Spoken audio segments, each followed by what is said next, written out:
بتا دیا۔ سورۃ طلاق کی آخری آیات میں 7 آسمان اور ان کی مثل زمین بنانے کی بات ہوئی۔ جی جی جی، اس سے کیا یہ مطلب ہے کہ اس زمین کے ساتھ ساتھ اور دنیایں بھی ہیں یا زمینیں ہیں جہاں پہ انسان آباد ہیں؟ اور اگر ہیں تو کیا وہاں پر بھی آپ صلی اللہ علیہ وآلہ وسلم مبعوث ہوئے ہیں کہ آپ رحمت للعالمین ہیں؟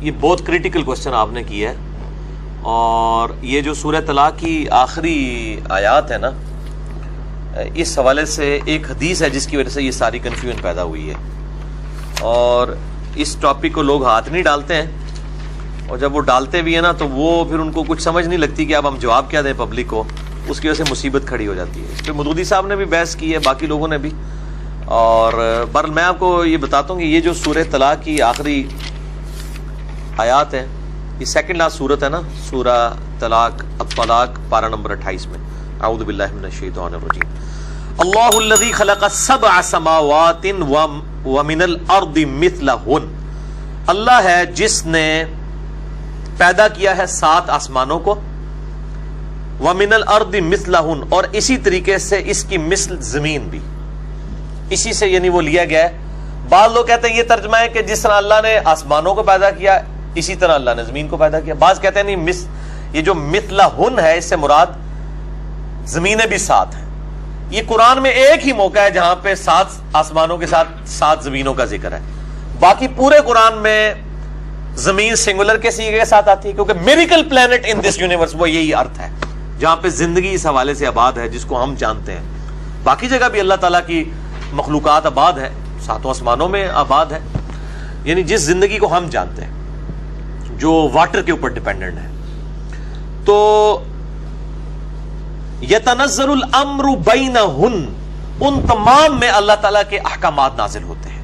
لتعلموا ان اللہ علی کل شیء قدیر، یہ اس لیے کہ تاکہ تم جان لو کہ اللہ تعالیٰ ہر چیز پر قادر ہے۔ وان اللہ قد احاط بکل شیء علما، اور بے شک اللہ تعالیٰ نے ہر چیز کو اپنے علم سے گھیرا ہوا ہے، احاطہ کیا ہے۔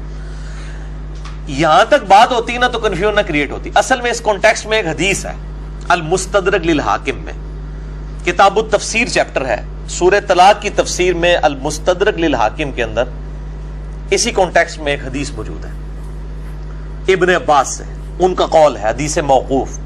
ابن عباس کہتے ہیں کہ جس طرح 7 آسمان ہیں اس طرح 7 زمینیں ہیں، یہاں تک تو بات ٹھیک ہے۔ اس کے آگے الفاظ ہیں کہ ہر زمین میں محمد ہے، ہر زمین میں ابراہیم ہے، ہر زمین میں نوح ہے، ہر زمین کا اپنا موسیٰ ہے، عیسیٰ ہے۔ اب تو 7 تو محمد ماننے پڑ جائیں گے صلی اللہ علیہ وآلہ وسلم۔ تو یہ روایت ہے بڑی خطرناک، لیکن یہ روایت منقطع ہے، اگرچہ امام حاکم نے اسے بخاری و مسلم کی شرط پہ صحیح کہا ہے، لیکن اس میں جو ابو الضحیٰ راوی ہیں تابعی جو ابن عباس سے یہ روایت کر رہا ہے، وہ روایت انقطاع ہے، اس کے ابن عباس سے سماعی ثابت نہیں ہے۔ لیکن اب یہ باری مین سٹریم کی کتاب میں آ گیا، چونکہ المستدرک للحاکم میں اور باقی کتابوں میں بھی آیا ہے، اور مفسرین نے اسی حدیث کو کوٹ بھی کیا ہے، اور کچھ بڑے محدثین نے اسے تعلیقاً بھی روایت کی ہے۔ تو چونکہ یہ روایت ہی ثابت نہیں ہے، لہذا محمد ایک ہی ہے صلی اللہ علیہ وآلہ وسلم۔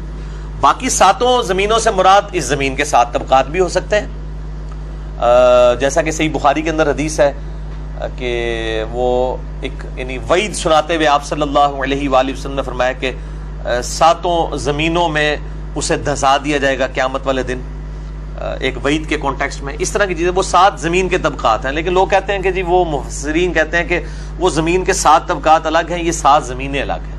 اور 7 کا ایک ورڈ عموماً بھی مطلب 70 ہو گیا، 7 ہو گیا، یہ ورڈ عربی میں استعمال بھی ہوتا ہے۔ تو ہمیں کوئی عربی پلانٹس تو جناب بلینز کی تعداد میں، یعنی تقریباً 250 ارب گلیکسیز دریافت ہو چکی ہیں اس یونیورس میں، اور ہر گلیکسی میں 300 ارب سے زیادہ سورج ہیں، جن میں سے ایک سورج ہمارا ہی ہے ملکی وے میں۔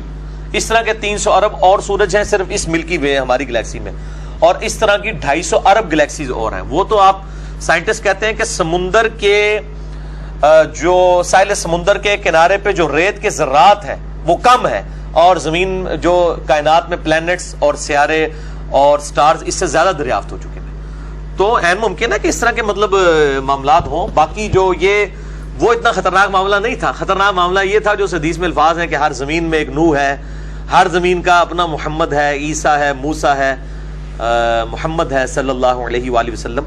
تو یہ ایسا نہیں ہے, محمد ایک ہی ہے الحمدللہ, اور وہ اسی روئے ارض پہ جو اللہ تعالیٰ کی کریشن کا کلائمیکس ہے. یہ کرۂ ارض از اے میریکل پلانٹ.